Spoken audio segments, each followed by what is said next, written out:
ముఖ్య అతిథిగా పాల్గొన్న బీసీ సంఘం జాతీయ అధ్యక్షులు రాజ్యసభ ఎంపీ టైగర్ ఆర్ కృష్ణన్న జీవో నంబర్ 89 రద్దు చేసి పాత పద్ధతిలోనే విద్యార్థులకు స్కాలర్షిప్ ఇవ్వాలి, విద్యార్థులపై తెచ్చిన ఆర్ఆర్ యాక్ట్ ని ఎత్తివేయాలి, విద్యార్థులకు రావాల్సిన 10,000 కోట్ల ఫీజు రియంబర్స్మెంట్ స్కాలర్షిప్ బకాయిలు వెంటనే విడుదల చేయాలని రాజ్యసభ ఎంపీ టైగర్ ఆర్ కృష్ణన్న, బీసీ సంఘ నాయకులు పల్లగొర్ల మోది రామ్దేవ్ యాదవ్, బీసీ విద్యార్థి సంఘ రాష్ట్ర convener, SC ST BC hostels రాష్ట్ర కన్వీనర్ పాల్గొన్నారు. మోది రామ్దేవ్ యాదవ్, బీసీ విద్యార్థి సంఘ స్టేట్ కన్వీనర్, ఈనాటి సమావేశానికి ముఖ్య అతిథిగా విచ్చేసినటువంటి టైగర్ ఆర్ కృష్ణన్నకు పాదాభివందనాలు తెలియజేస్తూ ఇక్కడికి విచ్చేసిన వారందరికీ ఉద్యమాభివందనాలు తెలియజేస్తూ ఈ ప్రభుత్వం ఫీజు రీయింబర్స్మెంట్ అనే ఒక గొప్ప పథకాన్ని ఎత్తేయడానికి రోజు ఒక డ్రామా ఆడుతుంది.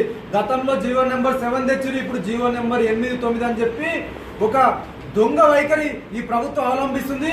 ఏ మాత్రం మీరు ఫీజు రీయింబర్స్మెంట్ పథకాన్ని ముట్టుకుంటే రాష్ట్రం అగ్నిగుండం అవుతుంది అని చెప్పి హెచ్చరిస్తున్నాం.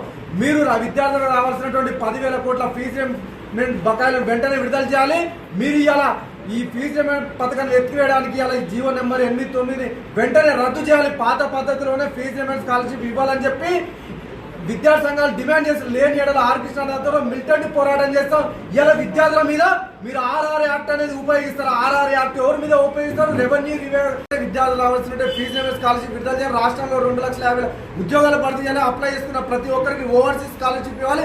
అలాగే మరి సంక్షేమ హాస్టళ్లకు మనకి ఆనాడు కొట్లాడి కృష్ణన్న వెంట సంక్షేమ హాస్టళ్లకు సొంత భవనాలు నిర్మించాలి. మరి అప్లై చేసుకున్న ప్రతి ఒక్కరికి హాస్టల్లో వసతి కల్పించాలని చెప్పి ఈ ప్రభుత్వాన్ని డిమాండ్ చేస్తున్నాం. విద్యాశాఖ మంత్రి నిర్మించి విద్యార్థులు రావాల్సిన 10,000 కోట్ల ఫీజు రీయింబర్స్మెంట్ బకాయిలు విడుదల లేని ఎడల మరి జూన్ 15 తర్వాత మిలిటెంట్ పోరాటాలు ఉంటాయి. ఎమ్మెల్యేలు ఎంపీ తిరిగిన కొడుకులారా మీరు ఏ విధంగా దాచుకున్న గుంజుకొని వస్తాం. మాకు జరుగుతున్న అన్యాయం తప్పకుండా వెలికి తీస్తాం. మిమ్మల్ని అంతిమంగా మిమ్మల్ని బొందబెట్టడానికి మేము సిద్ధమైన, ఎందుకంటే మా ఉనికి విద్యార్థుల ఉనికి లేకుండా చూస్తే మీ ఉనికి మీ ప్రభుత్వం లేకుండా చేయడానికి సిద్ధంగా ఉన్నామని చెప్పి హెచ్చరిస్తున్నాం. విదేశాలకు, భారతదేశం నుంచి విదేశాలకు మరి పారిపోయిన వారి మీద ఉపయోగించాల్సినటువంటి యాక్టును విద్యార్థుల మీద ఉపయోగిస్తారు. ఇది రాజ్యాంగ విరుద్ధం. తప్పకుండా మిలిటెంట్ పోరాటం చేస్తాం. ఎమ్మెల్యేలు ఎంపీలు తిరగనే కొడుకులారా మీరు మా సమస్యల మీద గలమెత్తకూడే మిమ్మల్ని తుక్కు చేసే వ్యవస్థ వస్తుంది. ఈ వ్యవస్థకు అన్యాయం చేయాలని చూసిన వ్యవస్థను చీల్చి చెండాడతాం. పెట్రోల్ తగలబెట్టే వ్యవస్థ వస్తుందని చెప్పి హెచ్చరిస్తున్నాం. ఇలా ఆర్ కృష్ణనాథ్ తప్పకుండా మేము గవర్నర్ని కలుస్తాం.